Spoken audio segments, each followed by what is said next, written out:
used to mountain bike 25 years ago and moved to road biking, but got introduced to some mountain biking last year by some friends, and they lent me some bikes and had a really great time. I've always loved the woods. I've been a big hiker and backpacker most of my life, so mountain biking seems like a logical fit with that.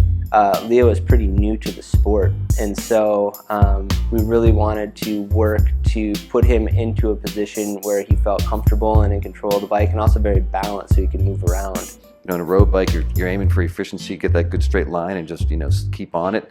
On a mountain bike, it's what's the best line so that you don't crash and burn. We talked about in the pre-fit assessment that Leo is having some issues with going over the handlebars on trickier sections. He's putting a lot of weight on the front of the bike. I've been feet up out in the shrubs. Thank God for the bushes. And so just getting him into a position where he felt like he could get more weight on the saddle, a little bit less weight on his bars, just to be a little bit more comfortable there. What felt better on the bike, specifically for me, were definitely my hands. I was definitely on longer rides, would have to move to the center part of the bars or move my hands around to try to wake them up, or I would often do the one hand shake. You'll see road riders doing that, so I don't have to do that anymore. With Leo's sit bone measurements, we ended up going to a slightly wider saddle to support his sit bones a little bit better and shift the pressure more onto the back where he could feel more supported. Which makes a huge difference during the ride, and in my experience, a big difference the next day too.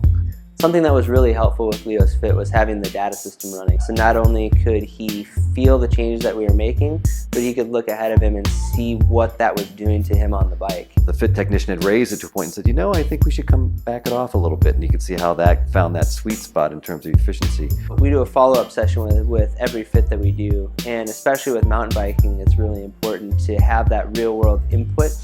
With all the changes that we're making in the initial session, it takes some time for a rider to adapt to the new positions. We're able to make small tweaks to their position to really dial things in perfectly for what they're looking for.